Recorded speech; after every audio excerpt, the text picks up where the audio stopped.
Doctor बाबा साहब अम्बेडकर जी ने 21 साल बौद्ध धर्म का गहरा अध्ययन करके 14 अक्टूबर 1956 में नागपुर में अपने लाखों अनुयायियों के साथ बौद्ध धर्म की दीक्षा ली। उसके बारे में आपकी क्या राय है?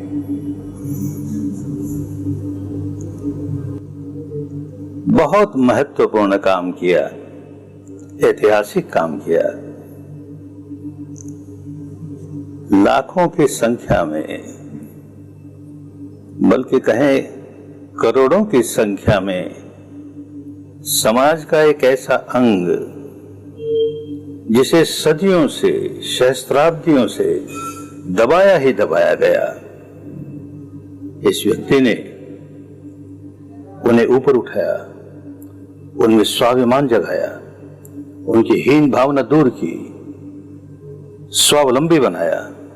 साधारण बात नहीं है।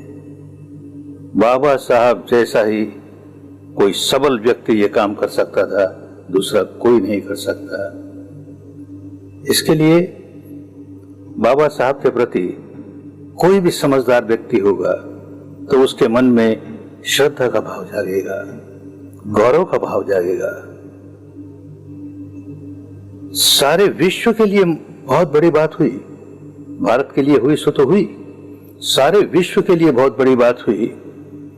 विश्व में अनेक क्रांतियां हुई, फ्रांस में क्रांति हुई, रूस में क्रांति हुई, चीन में क्रांति हुई, और जितनी भी क्रांतियां हुई उनका फल आया।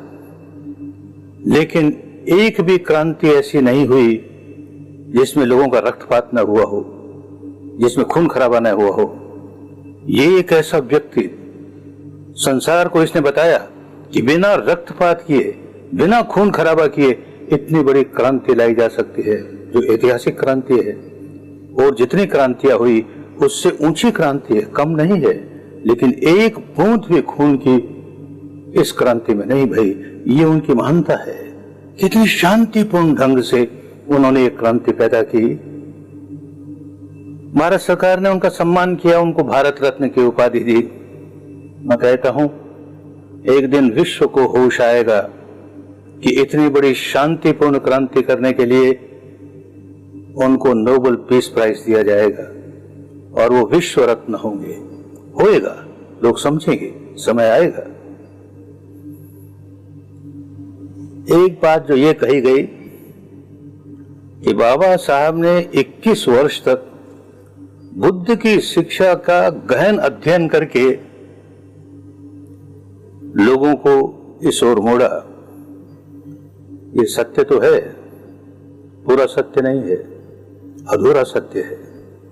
बाबा साहब जैसा मेधावी व्यक्ति, अध्ययनशील व्यक्ति भारत का कोई दूसरा राजनेता इस पीढ़ी का, पिछली पीढ़ी का उनके जितना शिक्षित नहीं, एक भी नहीं हुआ। तो उनकी ये विशेषता है, वो केवल बुद्ध की शिक्षा का ही गहन अध्ययन करके नहीं रह गए। उन्होंने भारत की और भारत के बाहर की धर्म के नाम पर जितने संप्रदाय थे उनकी सबकी शिक्षाओं का गहन अध्ययन किया, विस्तृत अध्ययन किया, और फिर अपनी पैनी तुलनात्मक दृष्टि से देखा यही सबसे अच्छा है। बुद्ध की शिक्षा ही सर्वोपरि है, यही सर्वश्रेष्ठ है। तब चुनाव किया। केवल एक इसी का अध्ययन करके चुनाव कर दिया ऐसा नहीं, अनेकों का अध्ययन करके फिर निर्णय किया कि यही रास्ता सबके लिए सबसे अच्छा है।